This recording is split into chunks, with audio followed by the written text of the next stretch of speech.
What's in the box?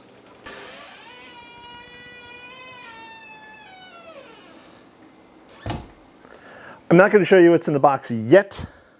Soon, but not yet. Probably closer towards the end of the video. Maybe. First, there's some things we have to do. Good morning. Welcome back to the greenhouse. It's another fine, beautiful, sunny, windy day outside today, but don't worry, we will be outside. So a couple of months ago, I bought some ranunculus. I got like 25 for like $10. Thought it was a pretty good deal. And I had previously gotten some ranunculus for my wife for Christmas. They're growing up on the deck. I got about a dozen and I think about 8 survived. They need to go in the ground soon. That's going to be a whole nother video. But I got these 25 that are lined up here. And I was all excited about it. Yeah. So I turned around, I potted them all up into these little pots. Bring that closer there to you.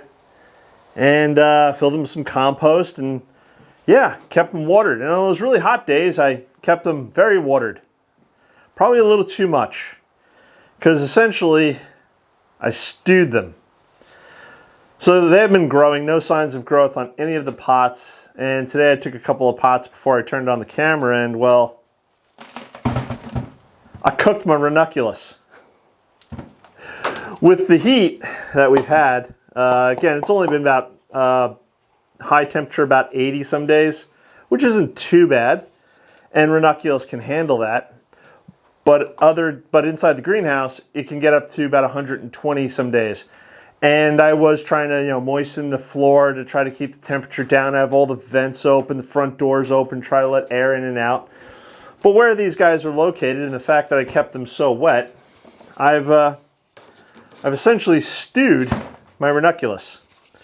So they're all dead, which is the reason they're not growing, which is sad. So yeah, there's that. If you've made a gardening mistake this year, and this is probably not the first mistake I've made, this is just one I'm telling you guys about, please feel free to leave a comment below in the comment section there. This was disappointing, but I'm not going to give up. I will see if there's still that deal for the... This was Tomer White Ranunculus. So it's a white ranunculus, and if I remember, I'll put a picture somewhere up on the screen here. I'll go back to where I think I got them from, see if they're still available for that price, and try again. But this time I'll be more careful about the watering, and they will not go in the greenhouse. No, they will go into the garage at the seed starting station until they start putting on growth. Once they start putting on growth, that will then tell me that the roots have gotten stronger, and hopefully the plant will be able to survive a little more of a heat. Again, the pots are small, and there's not a lot of room for heat dispersion. Maybe that's the word I'm using for. So again, them being very moist, yeah, high heat. Yeah, I cooked them. I cooked my ranunculus. It's sad. But that's not the point of today's video. Now, today's video, I'm going to be doing something I've never done before. Well, because I'm new to gardening, so pretty much everything I do is new. To me, at least. But I'm going to be planting something I've never planted before. And part of that is because my wife, who turned around and bought something, I don't want to give anything away yet, and she bought a lot of it. She bought 500 of this particular plant. And I wasn't planning on growing this plant this year. I didn't have much interest in the plant at this point in time. But she turned around and she bought 500. 500. So now I have to plant out 500 of this plant, which was totally unexpected. Yeah. So let's get on with the next thing that needs to be done before I start planting. The next thing I need to do before I start planting is marking out where I'll be planting the plants that are mystery to you, which will soon be revealed. I'm going to go slap some stakes in the ground and we'll move on to the next thing.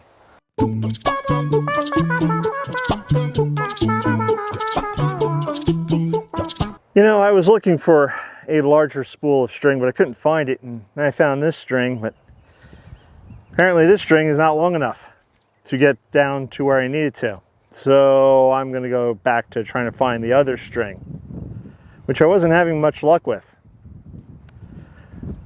It's Monday. Yeah. Things don't always go as they planned. I ran some twine down the row here to demark or mark, or try to mark, where the line for the flower garden is going to be. And the reason I need to do this is because I need now to extend down that way to plant out the 500 more plants that my wife bought, which wasn't planned. C'est la vie. Let's start digging holes. Now normally I would turn around and weed whack this down and start putting in the boards, and then backfilling with compost and cardboard. And if you've watched the channel before, you know how I do it. That's not how I'm doing these. And one of the reasons is because tomorrow I'm getting my load of timbers to start outlining the new area, but I need to make a video today. And two, I mean, I may come back with the weed whacker in a little while, but I kind of really just want to dig these holes while the weather is cool. Like I said, the temperature today is about 65.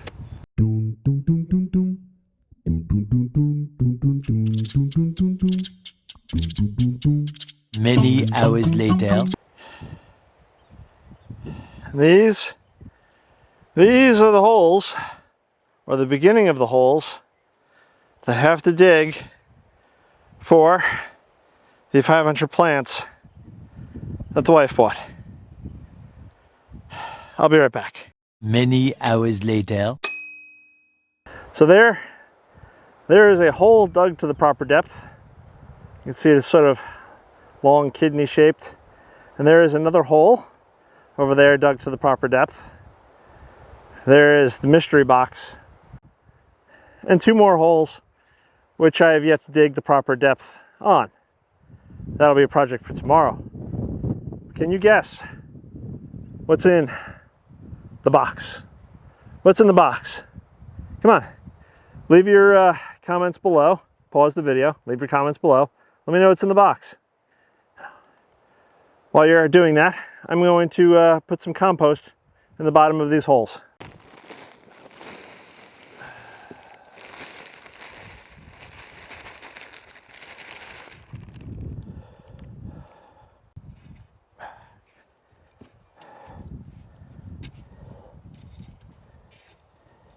All right, so, well, the wind has been whipping all day.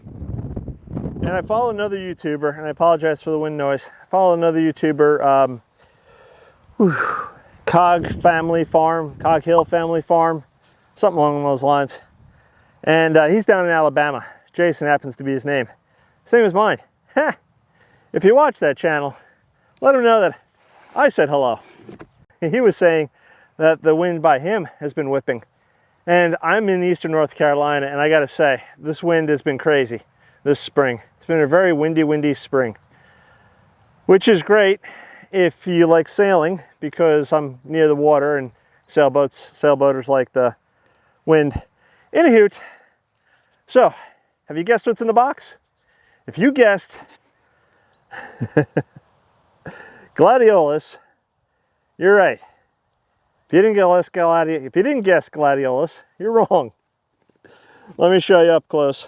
So my wife wound up buying 500 of these bulbs, or corms. I think they're called corms. Corms? Corns? Please let me know in the comments the right pronunciation or the right spelling of these. But yes, 500 of these. They're not one variety. They're a mixed variety. And some of them look like they have a little rot, others don't. So what I'm going to do is I'm just going to plant them up fairly densely into these holes that I dug. Now, you're supposed to plant them about, I'm going to sit, I'm tired, my legs hurt. Sorry. You're supposed to plant these anywhere from 4 to 8 inches deep, give or take. I've seen different things on the interwebs about different depths. One thing they do though need is fairly well draining soil. So if you didn't notice, my soil is super compacted and it's super clay-like. So what I did was, not only did I dig out the holes probably to the correct depth, I didn't take a tape measure and measure. I then also took a broad fork and I tried to fork the bottom of the holes as much as I could. This breaks up the soil a bit. It will allow for slightly better drainage, and hopefully some of this compost will sink down into those holes. Also, there are earthworms in the soil, which absolutely astounds me because this soil is super compacted. But there are earthworms, and there's other critters that run around in the soil too. So hopefully over time, they will move this good compost around into the surrounding areas, and the rest of these surrounding areas will start to loosen up as organic matter gets added to them. Also, you may have noticed, I'm right next to this corner of the flower garden bed that I started. I'm going down alongside the driveway in case you didn't notice. I'll talk about that more in a future video. But this is about 3 inches high. So not only do I have the depth that I did, which is probably about 6 to 8 inches, but I also gonna have another 3 inches on top of that. Take these. Now there's one end that looks like, they kind of look like pumpkins, I think. There's one end that's pointy, and there's another end that looks like it has holes on the bottom, and that's where the roots come out. So I'm just going to simply stick them in the ground, approximately 3 inches apart. I've read various things about how far to plant them. If you have any suggestions or comments, please feel free to leave them below. And hopefully, with the depth that they're at, and the soil that they're in, they'll form good root systems, and they'll be able to hopefully withstand the wind that blows through the area. I'm not trying to plant them in rows. I'm sort of planting them haphazardly. Again, about 3-4 inches apart. I've read that you can plant them a little closer. I've read that it should give you a little more space. This is what I'm doing. I got 500 of these to go in 3 holes. I may dig more holes, but right now this is what I got. Now I'm not going to bore you with the planting of 500 bulbs. And again, I don't think I'll be able to plant 500 bulbs today. But what I will tell you to do is hit that subscribe button, click the bell icon to be notified when I do post a new video. And then hopefully in a few months' time, when these are coming up and flowering, you'll get to see what they look like. And with a little luck, they will look wonderful. Did I mention my wife bought 500 of these? She actually got them on a really good sale. If I remember, I'll leave the, I believe it was a wholesaler that she bought them from. And it's not sponsored, but I'll leave the link somewhere on the screen or below. So feel free to go check that out. If you haven't checked out the links below in the descriptions, please go check those out. I have various merchandise for sale. I have Amazon affiliate links that you can go click on. I get a small commission from those. Very small commission, but I get a small commission. And that will allow me to buy more plants because I'm building a garden here on 1.5 acres here in eastern North Carolina. And I need a lot of plants to fill it. Hopefully, they all don't require to be planted as deeply as the gladiolus that I'm planting here. With a little luck, these will come up. They will look awesome. And my wife can have plenty of cut flowers here because I think that was her intention, to have lots of gladiolus to cut, along with the echinacea that I'm planting, and the canna, and the dahlias, and the roses. I got a lot of plants going. There's yet to be more. There's going to be more. This is just the beginning. Because if you look behind me, there's a lot of grass. And I'd like a lot of that grass to be flower beds. So I don't have to mow it. Wow, that's a sad looking corn bulb, whatever you call these things. Again, if you know what they're called, the proper name, pronunciation, leave a comment below. So again, recap, gladiolus, well draining soil, anywhere from 4 to 8 inches deep, depending upon what website you viewed. Hopefully they come up. I have a lot of these things to plant. I'm going to catch you in the next one. Bye-bye.